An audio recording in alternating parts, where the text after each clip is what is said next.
Então, Maria Galvez, então conta-nos lá, antes do 25 de Abril, como é que o povo aqui na aldeia, aqui no Coço, o povo vivia, as condições de vida e trabalho que tinham? Pronto, eu vou falar mais atrás um bocadinho ainda, porque foi a razão que nos levou à luta no Coço. Eu acho que foi aí que o povo aqui no Coço sentiu na pele a adolescência, de criança até mesmo, pronto, quando começaram a crescer, era uma miséria completamente, não havia casa, não havia cama, não havia televisões, não havia frigoríficos, não havia luz, não havia comer, não havia médico, não havia... Éramos criados à lei da natureza. Isto eu falo por mim, porque no monte onde eu vivia, viviam 6 caseiros e que todos eles tinham muitos filhos e eram muitas crianças. Viviam naquele monte, baixo de uns telhas de um agrário muito mais rico daqui da terra. Eles valiam-se muito da situação de patrão é governo e governo é patrão, e então aí exploravam os pais e as crianças sofriam bastante a situação que os pais não ganhavam para dar aos filhos. E aí os filhos começaram também a ter a crescer e começaram a ter a consciência que passavam mal. Portanto, isto são coisas que criámos, a maioria das pessoas foram criadas nestas condições e aqui deu um grande aval, com certeza, aos mais velhos, verem que a situação estava nesta miséria e que tinha que haver alguma mexida e alguma organização. E apareceu a organização e apareceu aí a gente levantarmos mais com força devido tudo à mesma tristeza e desgraça que temos a começar agora a passar por elas, já a quase da mesma maneira que a gente fomos criados. Sem escola, sem... A nossa brincadeira era arranjar comer no rio peixinhos pequeninos para fazer caldeiradas, íamos para os matos, porque havia ouriços, havia passarecos, tirámos os ninhos, fazíamos caldeiradas, às vezes as nossas mães comiam, das caldeiradas que a gente fazia, porque aquilo era uma coisa sem explicação nenhuma, como é que se fomos criados. E eu, quando os sapatos primeiro que calcei, foi os que quando casei. Os primeiros sapatos que calcei, a roupa de inverno era a mesma de verão. Portanto, eu mesmo depois de casada e ter a minha filha, e ver o meu marido, quando ia vê-lo ao hospital, à cadeia, a minha filha, um ano por o Natal, eu vi gente ela morrer com frio. Porque ainda estamos naquela coisa de a roupa do inverno ser de verão. E um Natal muito a frio, que ela passou foi pé do Forte de Caxias, que eu toda roxinha, e eu já não sabia o que é que eu devia fazer à miúda. Pensei, dá-me aqui aquela coisa à criança. E ela então aí, um homem com um carro que lá estava, já tinha o carro cheio de gente, de miúdos, e meteu-me lá também no carrito e ela lá conseguiu resistir mais um bocado. Porque já ainda estamos, mesmo nessa altura já, ainda estamos numa miséria extraordinária. E mesmo com ela já depois de ter uns 8 anitos. Portanto, a tortura foi muito grande, logo nessas alturas, nesses anos todos. Seguiu para a frente com as cadeias, com as prisões. E, entretanto, uma tortura muito grande que eu tive foi no dia que fomos presos todos, 10 homens e 5 mulheres, aqui no Coço. E valámos todos para Coruche. E era já tarde, a miúda não tinha comido e eu exigi que dessem comer. E tinha apenas 20 escudos na mão, foi esses 20 escudos que entregou ao guarda para ele ir à rua comprar comer à miúda. E eu, no bocado que eles foram à rua com ela, chamaram-me à parte para se eu não estava disposta a voltar com ela para trás. Porque elas no caminho diziam sempre a elas, não largues a tua mãe, não largues a tua mãe. Mas ela andava na escola e era uma coisa que eu admitia, que elas dissessem, que era por uma ideia de ser verdade, não largues a tua mãe. Mas a idade dela já não era para eu me habilitar a fazê-la sofrer. E tirá-la da escola, essas coisas todas, eu ia-me a cortar. E disse, não posso fazer isto, a miúda vai sofrer. E entretanto, Quando eles me chamaram, eu optei por ela. Sofrimento para mim, mas que ela ficasse cá fora e que estudasse e que passasse a vida com a avó. Escolhi a minha sogra, que era a pessoa muito pacífica e tal, e escolhi a ela. E eles chegaram, depois quando ela chegou ao pé de mim à sala, que eu estava sozinha numa sala com o cabo da guarda, e ele disse: olha Maria, vamos levar a tua avó. Como elas tinham dito para não me largar, ela agarrou-se à minha cintura com as pernas e os bracinhos ao pescoço e a gritar com toda a força que ela tinha: eu não largo a minha mãezinha, eu não largo a minha mãezinha. E eu ali tive que respirar fundo, tive que pensar: um comunista não pode ir abaixo assim. Foi como agarrei-me assim: um comunista não pode ir abaixo assim. E respirei fundo e dei força a ela, a convenci a voltar para trás. Então vieram levar a minha sogra e eu fui para baixo. E naquelas horas que eu tive que respirar fundo e que tive que chorar ao pé dela, e eram umas dores muito grandes dentro de mim. Era um aperto muito forte que eu tive logo ali antes de eu lá de cruz para baixo. Portanto, aqui foi uma das torturas muito fortes antes de chegar até mesmo a Lisboa, ao Forte de Caxias. Depois começou-se as torturas nas interrogações. Tive 11 dias e 11 noites a levar pancada, muitos truques, muitas coisas que alguns deles já tinha conhecimento que eles iam fazer, mas pronto, eu sabia muitas coisas que não me acreditava porque eram truques. Mas com essa tortura eu não sofria muito, porque tinha consciência do que estava a passar-se. Agora, a pancada, tortura de sono, isso foi uma coisa que eu levaram ao fim, levaram mesmo à derrota. Tive 11 dias e 11 noites naquele martírio e lembro-me deles me agarrarem. Eu tinha 3 cabeças. Eu mexia os olhos para um lado, caía-me a cabeça de um lado. Mexia para o outro, caía do outro lado. E eu tinha bocados, já não sabia como é que estava, desmaiava constantemente. As urinas saíam completamente à natureza.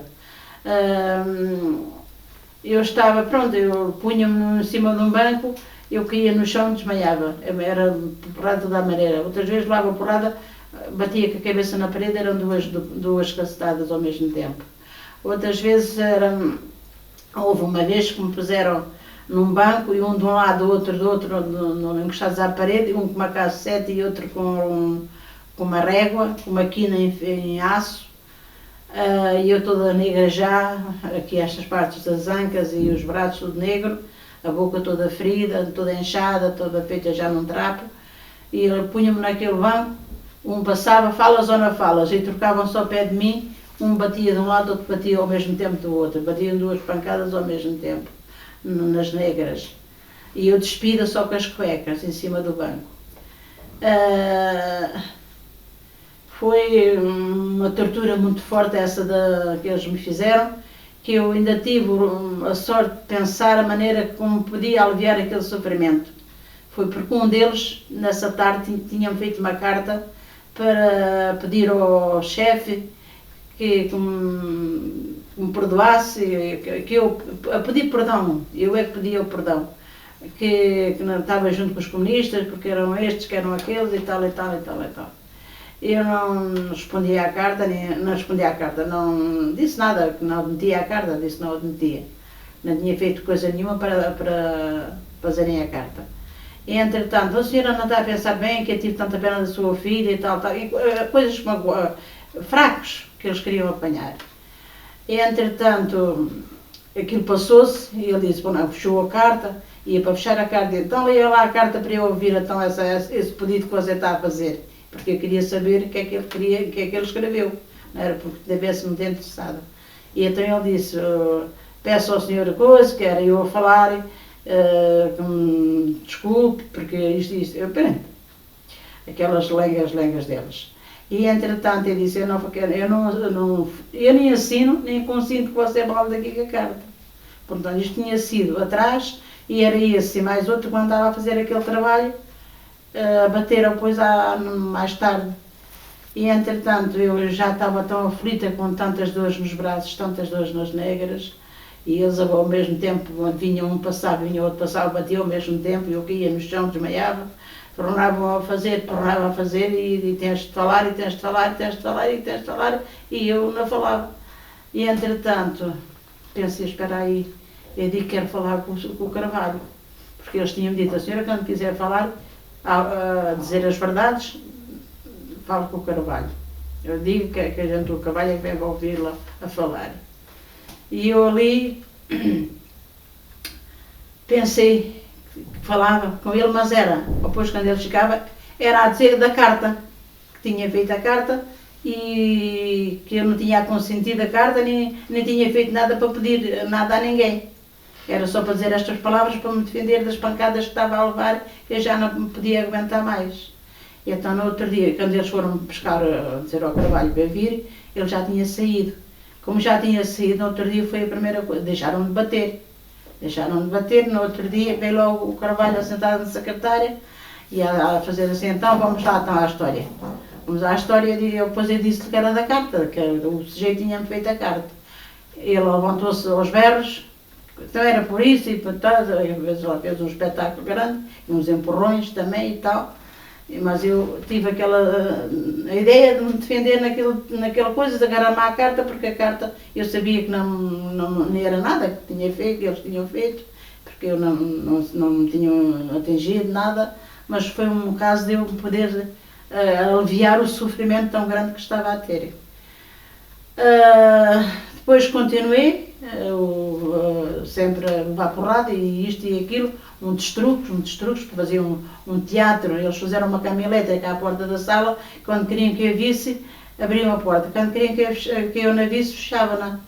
E eles tinham telefones ligados à sala com certeza, porque eu ouvia tudo, que era para eu ouvir, e estava um chamado Santos Correia comigo, e dizia assim, e agora o diretor já não metia a cama elétrica, agora vão fazer a cama elétrica, e eu não queria estar consigo, que eu a fazer-se um pãozinho. E eu a pensar, pronto, eles fazem-se uns bons, outros maus, mas são todos iguais. E eu calava-me. E então comecei, era para cima, estava a passar ferro, que é por cima era uma forma de uma pessoa, metade da forma, como aqueles chocolates que haviam antes, que colavam assim aquilo, assim parecia a parte de baixo da forma. Eu depois vinha com ela a gemer e metia-na lá. Depois, quando queriam que eu visse, já ela estava toda ligada com ligaduras a fingir que estava lá uma pessoa. E depois, quando fechavam outra vez a porta, depois diziam uns para os outros à porta, quando ela estiver a vomitar, está em ação de sair. E depois o que estava perto de mim dizia assim, que ainda há medo de me ir embora, a fazer a parte, porque estava com muita pena de mim. E depois dizia uma, então quando ela estiver a vomitar, está em condições de sair. Quando ela começar a vomitar, está em condições de sair. E começava a máquina, depois quando queriam que eu visse novamente, abriam a porta. E então era assim, tica, tica, tica, tica, tica, tica, tica, tica, tica, tica, se aquilo fosse verdade, descabacava-no toda. Pronto, e ela a gritar e lá dentro, e tica, tica, tica, levantava os pés, arranjava a barriga, e aquilo era, pronto, era uma coisa que eles tinham preparado mesmo. E entretanto, eu vi, e digo assim, é truque, e fiquei descansada, pronto, quando eu pensava que era truque, nem que fosse verdade, já estava descansada. E entretanto, diz o outro lá ao pé de mim, agora vai já a senhora. E ela saiu a gemer e depois foi dizer tudo, meu marido estava assim, meu marido estava assado. Quando fizeram a interrogação fora da máquina, ela descobriu tudo, essa parte descobriu, aquilo era um teatro que eles tinham arranjado. E eu disse, aí é que fiz mal, disse, pensam que eu sou parvo, isto é tudo truques para me ter medo. Eu devia me ter acreditado, mas não. Isto é tudo para me ter medo. Façam mais de quantos destes que não me importa. Ora, o outro saiu logo de porta fora, acabou-se os truques. Nunca mais me fizeram truques nenhums. Mas faziam assim de várias maneiras, isto é mas faziam vários truques para intimidar o preso. Para apanhar aquilo que eles queriam, mas pronto. Dali nunca mais já me falaram em truques, mas era a pancada, pancada, pancada, pancada, e sem dormir, e sem tudo, até que ao fim dos 11 dias e 11 noites, agarraram-me aqui assim para os braços, aqui assim para os ombros, fizeram-me assim, embanicaram-me toda a minha cabeça, parecia, mas lembra-me que eu tinha a roupa ali suja do período, o canto da casa estava toda a cheirar mal e parecia um cão à beira de uma estrada toda podre, cheirava mal, eu nem sei pensar como é que estava. E eu caí em cima daquilo e não sei se teve lá muito tempo, se pouco, também não sei te explicar. Eu sei que quando comecei a abrir os olhos e pensar qualquer coisa, o cérebro queria trabalhar, vi tudo às avessas, o que era de cima para baixo e o de baixo para cima. Ela, a secretária de pernas ao ar, e eu também estava de pernas ao ar, estava de pernas ao ar. Fecho os olhos, digo, cá para comigo, pensei, vou fechar os olhos que eu estou mal. Estou mal. E fechei os olhos novamente e fiquei ali mais um bocado, a ver se aquilo me trocava na cabeça o que estava a ver no princípio. E lá aquilo passou mais um bocado e levantaram-me, depois à noite, ou sei lá, dei por um pedaço, eu já não sabia se era de noite, já não sabia onde é que estava, nem como estava, eu estava completamente doida. Levaram-me, lembro-me que me levaram, mas também não me lembro como é que saía a escada, que não havia elevadores para a gente, era sempre um atrás, outro à frente e a gente ali a descer a escada sem poder mexer as pernas. E depois levaram-me para Caxias na Demetícia já de nada, outra vez. Entrei no Forte, na Demetícia de entrar no Forte. Demetícia, depois, no outro dia, tiraram-me para cima de uma cama sozinha. Não havia ninguém na sala. E eu acordei e comecei a dizer, mas aqui, onde é que eu estou? Onde é que eu não estou? Lá vi que não estava na PIDE. Estava em Caxias. E como lá pensei, mas sabe como é que não está? Às vezes me lembrava de alguma coisa, mas a cabeça não dava para se lembrarmos, no caso, de nada. E eu depois, o que tinha medo de levar, tinha-me dito, amanhã vem pescar. Porque eu lá disse alguma coisa com certeza, debaixo da fraqueza da cabeça, a gente já não sabe o que é que diz, nem nada, e aquele levou por abusos à polícia. Por eu ter abusado, dizia ele. Porque não que ele me dissesse, mas por aquilo que o Carvalho, quando eu cheguei, me disse. E quando ao fim das 24 horas, como ele me disse à entrada, que ele lembrou-me de ter ouvido aquelas palavras, mas eu ouvi estas palavras, eu não as via elas, e foi para ele que eu falei com certeza. Alguma coisa. Havia uma coisa que eu tinha na ideia de falar com elas quando chegasse à sala. E foi essa coisa que eu falei. E foi isso que ele veio, passou logo parte, pensou logo em eu ir no outro dia novamente. E então quando lá cheguei pensei, bem, se foi isto assim, assim, eu não estou junto com ninguém, é porque calhando falei para aquele presuntão. E entretanto, quando cheguei à polícia no outro dia, quando vieram buscar à noite novamente, estava o Carvalho já à minha espera para me receber. E a palavra, para esta palavra que ele me deu, é que eu depois pensei que tinha-se passado estes problemas que eu estou a dizer. Ele disse, então já vens com a ideia de gozar a polícia outra vez? Eu ali ganhei eu ali fiquei um bicho mau. Eu fiquei como aqueles bois que dão as espetadas nas costas e que atiram-se putos para aqui, putos para ali, enraivados, coitadinhos. Assim eu fiquei. Eu bati com os dois punhos na secretária e disse, não, vocês estão aqui a dar cabo das pessoas, estão aqui a aproveitar-se de algumas coisas que as pessoas dizem errado, se calhar, para essa palavra que me está a dizer aqui, e eu vou-lhe jurar aqui com toda a força. Comecei a bater com os meus braços na secretária, bati e dizia, não falo, não falo, e não falo, e não falo, eu não sei o tempo que eu disse aquilo, eu não sei o tempo que eu estive assim, eu sei dizer que eu deixei de tomar conta de mim, naquele delírio, e não falo, e não falo, e não falo, e não falei mesmo. E entretanto, passou-se 6 dias e 6 noites, que eu não sei, estive no hospital, estive em alguma sala a ser tratada, onde é que estive, eu não sei o que é que me fizeram, o que é que tive, eu não sei contanadinho, não dei notícia de nada, aqueles 6 dias, 6 noites, e a seguir àquela fúria que eu tive, eu nunca mais tive, não sei contar nada, dos 6 dias. Por isso, às vezes, quando eu digo, eu falo só em 11 dias, aqueles 6 dias faz a conta que não existiram. Eu passo, às vezes, já com a Susana aconteceu. Falei só em 11 e não falei nos 11, nos 6, porque passam que eu não me disse nada, estava morta. Morri, faz a conta que morri. E depois, quando eu cheguei à sala, ao fim desses 6 dias, estava a Olímpia e estavam já mais camaradas, que levaram-me para junto delas, lá em Caxias, e a Olímpia é que me contava, uma camarada do Barreiro, de Vitória, também lá estava, também diz no livro, que tenho aí, o meu estado, porque eu não ia em condições nenhumas. E ela, a Olímpia dizia-me assim, ai Maria, tu entraste de uma maneira que eu não quero pensar em mim. A Olímpia. E eu não sei como é que entrei, deitei-me, nem sei mais nada, depois com os bocadinhos de sono, que a gente adora um bocadinho de sonos, passa um bocadinho, mas a cabeça não está para dormir ainda.